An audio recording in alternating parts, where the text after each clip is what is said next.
안녕하십니까. 와, 정말 이 오후에도 많은 분들이 계셔서 너무 보기 좋습니다. 여러분 청년들 보시니까 너무 기분이 좋으시죠? 우리 다시 한번 저 말고 우리 청년들에게 박수 한번 쳐주셨으면 좋겠습니다.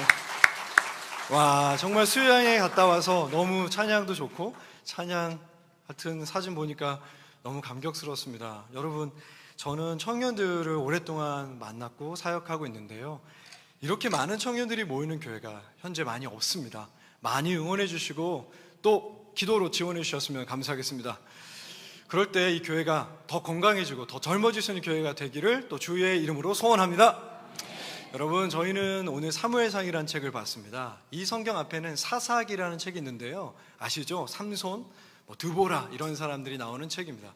그 책은 한 가지 주제에 대해 얘기합니다. 어떤 얘기냐면 여호수아라는 사람을 통해 가나안 땅에 들어갔던 하나님의 영광스러웠던 빛의 군대가 왜 어둠이 되어가는가?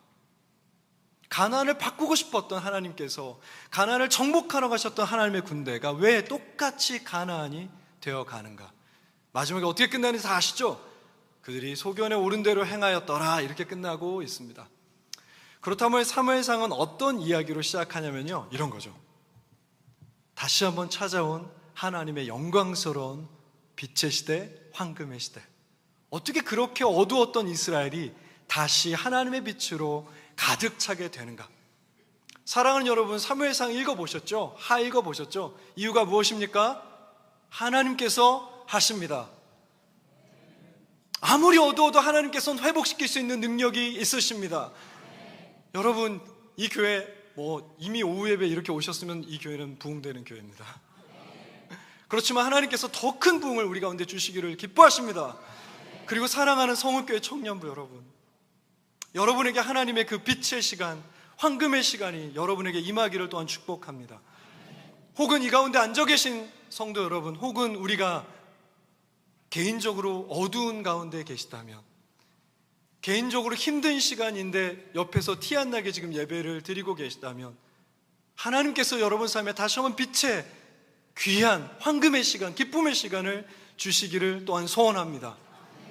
그런데 이 시간은 다 하나님 때문인데, 우리 입장에서, 성경의 입장에서 이유가 무엇일까 한 가지를 고민한다면, 성경은 이 사무엘 상하를 통해 우리에게 딱 한 사람의 이름을 설명합니다. 마치 그 사람 때문에 부흥이 온 것처럼. 그는 놀라운 사람이었습니다. 하나님은 그 사람 우리 가운데 이렇게 소개하십니다. 어쩌면은 우리나라로 치면 세종대왕과 광개토대왕을 합쳤다고 할까요? 문예의 부흥을 이뤘고 가장 큰 영토를 얻었던 사람. 여러분, 이건 깜짝 놀랄 얘기인데요, 성경에 이 사람보다 많이 기록된 사람이 없습니다. 이 사람은 시편을 되게 많이 썼거든요. 성경에서 가장 유명한 사람이 누굽니까? 영어로 J로 시작하고 한국어로 이응으로 시작하는 사람? 예수님이죠. 그런데 예수님보다 더 많이 기록된 사람입니다. 심지어 예수님을 이 사람의 자손이라고 부릅니다. 모든 이스라엘 왕은 이 사람만 못하다라는 평가를 받습니다. 이 사람만 못했다, 이 사람 못했다, 이 사람 따라가지도 못했다, 이 사람과 가까이 가지도 못했다. 누구입니까? 다윗입니다. 그런데 여러분, 그 사람은 어떤 사람이었을까요? 어떤 어린 시절을 보냈을까요? 그의 어린 시절, 소년기, 청소년기, 청년기는 어땠을까요? 완전히 우리의 예상과 다르죠. 어느 날 그의 아버지가 2세인데 2세 집에 한 유명한 목사가 찾아옵니다. 사무엘이라는 사람이었습니다. 그 사람은 충격적인 얘기를 하는데요, 왜냐하면 그날에 왕이 있었습니다. 첫 번째 왕이었습니다. 사울이라는 왕이었어요. 그런데 비밀스럽게 조심스럽게 얘기합니다. 당신의 집에 새로운 왕이 있습니다. 아마 너무 좋았겠죠? 아들이 많은 집안이었습니다. 한 명 한 명 다 불러냅니다. 그런데 끝까지 불러내지 않았던 아들이었습니다. 여러분, 한번 물어볼게요. 속으로 답하세요. 큰 소리로 저한테 답하시면 안 돼요. 설교에 방해가 됩니다. 여러분, 속으로 생각해 보시죠. 여러분의 아들이 적어도 3명, 4명 있는데 왜 왕이 되는 면접에 자신의 이 아들을 데리고 오지 않았을까요? 당연한 거 아닙니까? 죽어도 왕이 될 것 같지 않았던 아들, 절대로 왕이 될 것 같지 않았던 아들, 부족했던 아들. 좀 더 슬픈 얘기 해볼까요? 어쩌면 부끄러웠던 아들이었을 것입니다. 잊혀진 자, 영어로 하면 the forgotten. 누구에게 잊혀졌습니까? 아버지에게, 심지어 아버지에게, 가족에게 잊혀졌던 사람. 여러분 혹시 잊혀졌던 경험이 있습니까? 저는 있는데요. 보시다시피 저는 관계를 잘 못합니다. 느껴지시나요? 전 친구가 별로 없습니다. 몇 명 안 되는 친구 중에 한 명이 우리 배중승 목사님이신데요. 그 목사님이 저를 불러주셨어요. 너무 감사합니다. 이렇게 좋은 교회에 앞으로 기도 많이 해주세요. 기도가 필요한 친구입니다. 농담입니다. 저는 친구가 없습니다. 어느 날 저는 경영학과 학생이었는데요, 돈을 열심히 벌려고 했습니다. 그러다 어느 날 하나님이 저를 부르신다는 걸 알게 되었습니다. 너무 설레서 어머니 아버지에게 찾아갔어요. 저희 엄마는 사모님이고요, 아빠는 목사님이세요. 아버지한테 찾아갔어요. 아버님, 하나님이 저를 부르시는 것 같습니다. 목사가 되고 싶습니다. 그랬더니 아버지가 절대 안 된다고 하셨어요. 넌 절대 목사가 될 수 없다.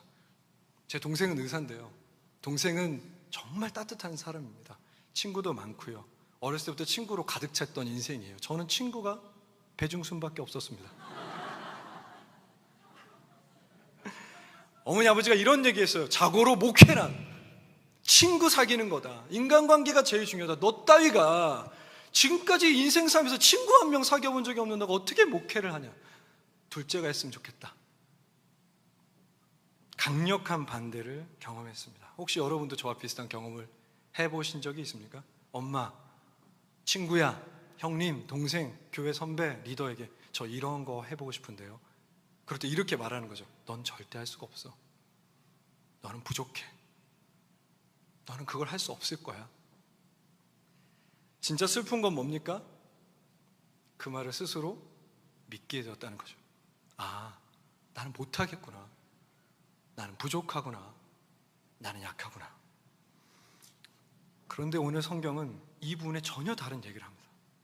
멋있는 얘기 읽어드릴까요? 16장 7절에 하나님이 이런 얘기 하십니다. 여호와께서 사무엘에게 이르실 때 그의 용모와 키를 보지 말라. 할렐루야. 내가 이미 그를 버렸노라. 내가 보는 것은 사람과 같지 아니하니 사람은 외모를 보거니와 나 여호와는 중심을 보느니라 하시더라. 외모가 뭘까요? 진짜 얼굴을 봤다는 걸까요? 그런 의미도 됩니다. 그렇지만 중요한 건 뭡니까? 어떤 뜻입니까? 겉으로 드러났던 것. 우리의 과거, 어제까지의 삶, 청년들이 좋아하는 우리의 스펙, 우리의 경력, 우리의 학력. 하나님은 그런 것들을 보고 계시지 않다고 말씀하십니다. 무엇을 보십니까? 오직 한 가지. 다른 사람은 볼 수 없지만 하나님만 볼 수 있었던 한 가지. 나 여호와는 중심을 보고 있다. 바로 그 중심을 보시고 하나님은 왕을 나타내는 기름을 다윗의 머리에 부어주셨습니다. 그렇다면 궁금하죠? 궁금하지 않으십니까? 아버지가 잊어버렸던 아들, 부끄러워서 왕이 될 수 없었다고 생각했던 아들, 너는 절대로 왕이 되지 않을 거야. 그러니까 넌 올 수 없어라고 했던 그 아들. 그런데 도대체 이 황금의 시기를 열었던 다윗의 중심에 무엇이 있었는가? 궁금하지 않으십니까? 이 이어지는 바로 그 얘기에 그의 중심에 무엇이 있었는지를 성경은 얘기하고 있습니다. 14절 15절을 제가 읽어드리겠습니다. 13절 읽어오면 이어지는 얘기라는 걸 알 수 있으니까요, 제가 13절부터 15절까지 읽어드리겠습니다. 사무엘이 기름 뿔병을 가져다가 그의 형제 중에서 잊혀졌던 그에게 부었더니 이날 이후로 다윗이 여호와의 영에게 크게 감동되니라. 사무엘이 떠나서 라마로 갔다. 여호와의 영이 사울에게서 떠나고 여호와께서 부리시는 악령이 그를 번뇌하게 한지라. 사울의 신하들이 그에게 이르되 보소서, 하나님께서 부르시는 악령이 왕을 번뇌하게 하셨다. 여러분, 이스라엘의 다음 왕은 누구입니까? 어려운 질문이라고 봅니다. 다시 한번 해보겠습니다. 이스라엘의 다음 왕은 누구입니까? 다윗이에요. 그러나 여전히 왕궁에 왕이 있습니다. 물론 그 왕은 거짓 왕입니다. 진짜 왕은 지금 어디 있습니까? 양떼를 치고 있어요. 그런데 갑자기 이 다음 얘기, 진짜 왕이 다윗이 되었다, 그 다음 얘기에 이 가짜 왕에 대한 얘기가 있습니다. 왕궁에 있고요, 그 이름은 사울이었습니다. 그런데 오늘 본문을 보면 그 사울이 살던 왕실에 큰 문제가 하나 생겼습니다. 어떤 문제냐? 누가 봐도 왕이 정상적인 행동을 하지 않습니다. 눈치가 빠르신 분은, 성경을 자세히 보시는 분은 14절 15절에 두 가지 단어, 그러니까 한 단어가 두 번 반복되는 걸 알 수 있습니다. 어떤 단어입니까? 악령도 잘하셨습니다. 역시. 또 한 가지 단어는 무엇입니까? 번뇌라는 단어입니다. 성경에서 말하는 이 번뇌라는 단어는 깊은 두려움이란 뜻입니다. 누가 봐도 알 수 있는 정상적인 범주를 넘어서는 큰 두려움. 왕이 두려움에 빠져 살고 있습니다. 그런데 여러분, 이 문제가 심각했던 건 사무엘상 14장 47절에 보면 이렇게 돼요. 여러분 한번 생각해 보십시오. 지금까지 사울왕은 그가 했던 모든 전쟁에서 이겼습니다. 주변 적들은 이제 이스라엘을 두려워합니다. 이스라엘의 첫 번째 왕인 사울은 그의 왕권을 점점점 강해지고 있다는 것을 경험하고 있습니다. 그런데 두려워하고 있는 겁니다. 졌다면, 전쟁에서 졌다면, 다른 나라 사람들이 사울을 무시하고 있다면, 그의 왕권이 약화되고 있다면 두려워하는 게 당연하죠. 매일 두려움에 잠 못 자는 게 당연하죠. 그런데 사울은 승승장구합니다. 모든 전쟁에서 이겼습니다. 이제 블레셋도 이스라엘을 함부로 깔보지 못합니다. 그리고 그의 왕권은 강하여지고 있습니다. 그런데 두렵죠. 사람들이 알 수 있을 만큼 두려워했습니다. 성경은 그의 두려움의 이유를 무엇이라고 말하고 있습니까? 상황이 아니라 중심이다. 중심에 어떤 변화가 생겼습니까? 여호와의 영이 떠났다. 여호와의 영이 떠난 곳은 빈자리가 아닙니다. 어떤 것으로 채워졌습니까? 바로 이거예요, 여러분. 근데 한번 생각해 볼게요. 사울왕이 신하들에게 이런 얘기를 듣습니다. 사울왕, 당신에게 지금 악령이 있는 것 같은데 어떤 사람들을 좀 만나보실래요? 이렇게 얘기합니다. 여러분 근데 생각해 보십시오. 절대 왕권의 국가에서, 그것도 하나님을 믿는 믿음이 아직은 너무나 중요한 사회에서 왕의 신하가 왕한테 당신은 악령이 있습니다 라고 얘기할 수 있겠습니까? 한번 상상해 볼까요? 제 친구니까요, 우리 배중수 목사님한테 여러분 어느 날 찾아가서 목사님 악령이 든 것 같습니다, 못하지 않습니까? 그런데 하물며 우리 목사한테도 그런 얘기가 어렵다면 자기의 생사를 결정할 수 있는 왕에게 찾아가서 당신이 지금 악령이 있는 것 같은데요, 얘기할 수 없지요. 그렇다면 어떻게 신하들이 충고했겠습니까? 당연하죠. 사울이 직접 말한 겁니다. 여러분, 제 안에 악령이 있는 것 같습니다. 어떻게 해야 해결할 수 있을까요? 사랑하는 여러분, 경험해 보셨습니까? 성령의 충만한 삶들을 경험해 보셨습니까? 아마 우리 수련회 가서 여러분이 경험했죠? 예, 성령으로 살아나리라. 마치 성령에 충만한 건 연애하는 것과 비슷합니다. 하나님이 보고 싶어지는 것이 어떤 일이 일어납니까? 예배가 기다려지죠. 막 하나님을 향해 노래하는 게 너무 좋아요. 그렇죠? 심지어는 목사님과 전사님의 설교가 기다려지기도 해요. 더 놀라운 건 집에 가서 성경을 보기도 해요. 할렐루야. 또 연애를 하면 그 사람이 좋아하는 것에 관심이 생기지 않습니까? 여러분의 가정과 학교와 직장과 동아리, 일터, 심지어 어디선가라도 하나님이 과연 이것을 기뻐하시는가? 하나님이 이것을 좋아하시는가를 고민하게 되죠. 혹은 하나님이 이것을 싫어하는 것이라면 그것이 가정과 직장과 동아리 어디더라도 하지 않으려고 하게 됩니다. 사울은 분명히 이것을 경험한 적이 있습니다. 하나님의 영으로 충만했던 삶을 산 적이 있습니다. 사무엘상 10장 10절에 보면 사울에게 하나님의 영이 크게 임하셨다고 합니다. 사울도 처음에 왕이 됐을 때 그랬습니다. 하나님과 함께 있는 것이 좋았고, 하나님이 좋아하는 것을 하려고 하고 하나님이 싫어하는 것을 하지 않으려고 했던 적이 있습니다. 그는 하나님과 함께하는 것이 무엇인지 압니다. 그러니까 지금 정확하게 알아요. 자기의 중심에 무엇이 사라졌는지. 하나님의 영이 사라졌다는 것 알고 있습니다. 그래서 승승장구하고 적들이 자신을 두려워하고 왕권이 강화되는데도 불구하고 번뇌에 빠져 있습니다. 그런 사울을 보고 있는 신하들은 그에게 한 사람을 추천합니다. 우리 한번 읽어보겠습니다. 18절입니다. 소년 중 한 사람이 대답하여 내가 베들레헴 사람 이새의 아들을 본즉 수금을 탈 줄 알고 용기와 무용과 구변이 준수한 자라, 여호와께서 그와 함께 계시더이다. 성경은 그를 향해 4가지로 묘사하고 있습니다. 다윗을 4가지 정도로 표현합니다. 그런데 여러분, 가장 중요한 게 무엇입니까? 여호와가 그와 함께 계십니다. 그의 중심에 여호와 영이 계십니다. 누가 봐도 다윗은 그의 중심에 여호와가 있는 사람이었습니다. 자, 이제 우리는 성경이 얘기하는 답을 알게 되었습니다. 다시 한번 돌아가 볼까요? 하나님은 외모를 보지 아니하신다. 중심을 보십니다. 그런데 그의 중심에 무엇이 있었습니까? 그가 왕이 되기 전, 많은 사람들이 그의 이름을 알기 전, 그가 음악가로서 유명해지기 전 그의 중심에 무엇이 계셨습니까? 여호와의 영, 성령이 계셨습니다. 21절을 보겠습니다. 다윗이 마침내 사울에게 도착했습니다. 다윗이 사울에게 이르러 그 앞에 모셔서매 사울이 그를 크게 사랑하였습니다. 자기의 무기를 드는 자로 삼았습니다. 또 사울이 이새에게 사람을 보내어 이르셨습니다. 이렇습니다. 다시는 다윗의 먹을 걸 걱정하지 마십시오. 내가 다윗을 먹이겠습니다. 무슨 뜻입니까? 사울이 다윗을 보자마자 사랑에 빠졌습니다. 여러분 나중에 보시면요, 그 당시 칼을 갖고 있던 게 사울과 요나단밖에 없어요. 사울과 사울의 아들밖에 없어요. 그만큼 무기가 귀했어요. 그런데 그 무기를 누구한테 맡깁니까?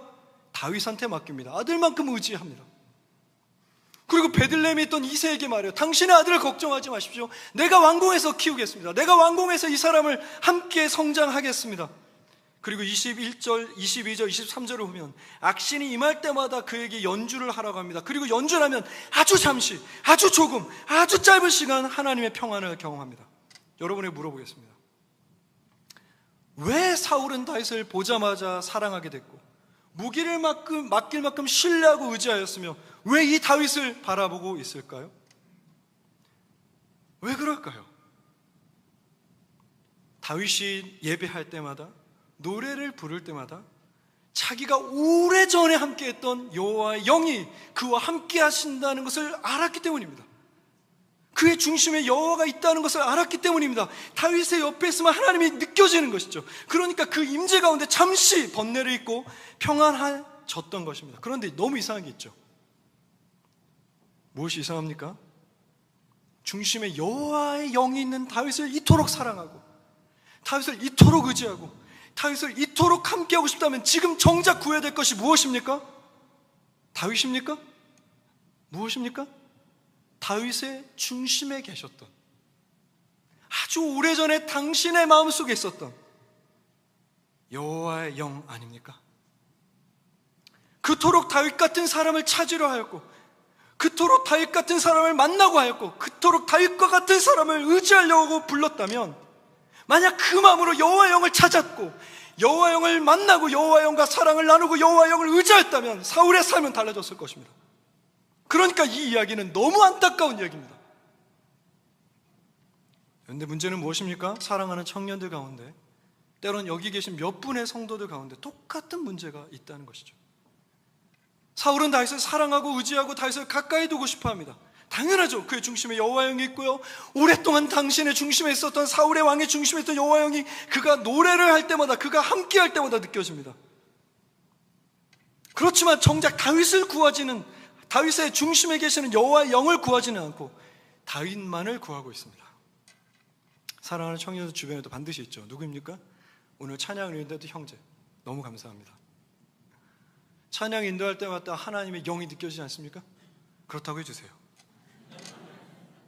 여러분의 리더들, 모르겠습니다. 구역장님이라고 부르시나요? 리더라고 부르시나요? 어떤 리더들이요? 와, 저 권사님, 집사님 만나면 정말 하나님과 함께 사는 것 같아요. 여러분, 그런 집사님, 권사님, 장로님, 안수 집사님 이 교회 넘치시죠? 그런데 왜 여러분 중심에 여호와 영을 구하지는 않으십니까? 다윗만을 구하며 다윗만을 의지하며 다윗만을 함께 두고 싶어하는 사울과 우리가 도대체 무엇이 다릅니까? 사랑하는 청년 여러분, 언젠가 하나님 여러분이 찾아서 이렇게 얘기하실까요? 미안하다, 너를 쓰고 싶은데 너가 너무 부족해서 쓸 수가 없다. 너는 너무 준비가 안 됐어. 너의 과거 때문에 나는 너를 쓸 수가 없어. 야, 그런 학력으로 내가 어떻게 너를 쓰겠니? 너의 토익, HSK, 너의 스펙, 자격증의 부족? 야, 내가 너를 쓰고 싶은데 정말로 내가 너를 쓸 수가 없다. 미안하다. 죄송하지만 제가 알기로 하나님은 아무것도 부족하지 않으세요. 제가 얘기하면 아멘 하시면 좋겠어요. 요 얘기요. 요 다음에 타이밍을 이렇게 드릴게요. 만약 여러분이 영어를 잘하게 원하시면 다음날 외국인만큼 영어하게 만질 수 있는 하나님인 걸 저는 믿습니다. 하나님은 아무것도 부족하지 않으세요. 아들을 잊었던, 너무나 부족하여 너무나 부끄러웠던 아들, 하나님한테 하나도 부족한 사람이 아니었습니다. 그의 중심에 하나님 두기를 기뻐하는 마음만 있다면, 그의 중심에 여호와의 영이 있다면, 그의 중심에 계속해서 하나님을, 살아계신 그 하나님을 의지하고 계속해서 그 하나님과 가까워지고 싶다면, 사랑하는 청년 여러분, 현재 삶에 1도 실망하거나 두려워하지 마십시오. 4세기 하나님이 이렇게 말씀하셨어요. 이스라엘 다음 왕은 너야. 그 뒤로 어떤 일이 일어났습니까? 20년 동안 그는 양들에게 돌아갔어요. 왕궁에 돌아갈 때, 야, 이제 내가 왕궁에 갔으니까 이제 그 왕이 되나 보다. 그렇지만 미치는 왕 앞에서 노래하는 게 직업이에요. 그리고 또한 20여 년 정도를 사울왕에 쫓겨 도망자로 살았습니다.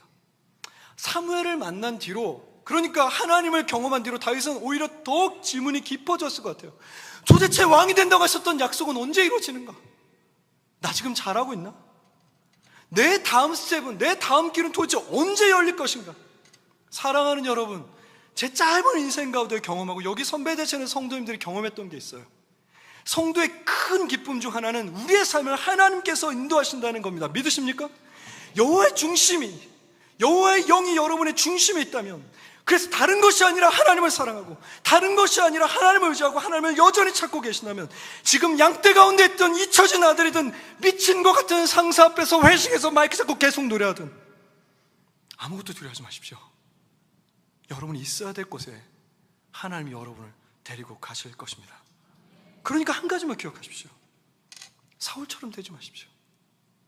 고작 하나님의 영이 충만한 자들 옆에 두려고 하지 마십시오. 여러분이 찾으십시오. 여러분이 하나님을 가까이 하십시오. 여러분이 하나님을 의지하십시오. 여러분이 노래 부르고 외쳤던 대로 성령으로 다시 살아나십시오. 이 가운데 특별한 상황 가운데 있는 분들을 축복합니다. 나 저거 알지 하시는 분들이요. 사울처럼 이전에 성령에 충만하지만 지금은 의미조차 잊어버리신 분들이요. 성령이 무슨 소용인가 그렇게 생각하시는 분들 없겠지만, 혹시 이 가운데 있다면 여러분, 우리 목사님의 설교와 예배를 통해 다시 한번 회복하시기를 축복합니다. 여러분, 우리는 가장 중요한 것에 집중하여야 합니다. 무엇입니까? 외모를 보지 아니하시고 우리의 중심을 보시는 하나님 우리 가운데 계신다는 사실입니다. 그는 우리의 중심에 딱 한 가지를 보시는 것 같습니다. 우리의 중심에 여호와의 영이 늘 계시는가? 수련회 때 좋았습니까? 기도하고 묵상하고 성경 보고 교제하고 찬양할 때 좋았습니까? 그렇다면 이제부터 여기 와서 그렇게 하십시오. 본당이든 여러분의 청년 무실이든 기도하십시오. 동네가 다 같으니까 좋겠네요. 비슷한 데 사시니까 좋겠네요. 모여서 묵상을 같이 하십시오. 이 책을 장식용으로 사지 마시고 자기 전에라도 단 한 구절이라도 읽으십시오. 성령을 구하십시오. 그렇다면 여러분에게 동일한 일이 일어날 것입니다. 사울은 이랬습니다. 여호와의 중심에, 그의 중심에 여호와의 영이 사라졌습니다. 그 뒤로 여러분 성경을 보시면 사울은 자신의 삶을 자신이 인도하려고 합니다. 점점점 목적지에 도착하는 것 같았습니다. 자신의 왕권이 강해지는 것 같았습니다. 그런데 사실은 멀어지고 있었거든요. 성공하는 것 같지만 점점점 하나님과 상관없는 삶을, 스스로 왕의 자리를 지키기 위해 엄청난 악한 사람이 되어갑니다. 마지막에 어떻게 되는지 아십니까? 제 입으로 차마 말할 수 없을 만큼 참담한 마지막이었습니다. 다윗은 사무엘을 만나고 아무것도 달라진 게 없었습니다. 양떼로 돌아갔고요, 왕궁에서 미친 왕 앞에서 노래 부르는 게 직업이었고요, 그 뒤로 20년을 도망자로 살아야 했습니다. 20여 년 정도를 도망자로 살아야 됐습니다. 다음 스텝은 뭐지? 내가 가지고 있는 것으로 무엇을 하지? 그런 것은 성도의 중요한 질문이 아닙니다. 특별히 청년 성도 여러분, 그런 것은 우리에게 중요한 질문이 아닙니다. 정말로 중요한 질문이 무엇입니까? 내 안에 여호와 영이 계시는가? 그래서 나는 그를 가까이 두고 싶어 하는가? 나는 그를 여전히 의지하고 있는가? 나는 여전히 그를 사랑하고 있는가? 그렇다면 여러분 삶이 양떼 속에 갇힌 것 같은, 누구나 다 관심이 없고 누구나 잊혀진 삶 같아도 절대로 두려워하지 마십시오. 그건 하나님이 주시는 음성이 아닙니다. 언젠가 하나님은 반드시 여러분이 서야 될 자리로 데려가실 줄 믿습니다. 같이 기도하시겠습니다.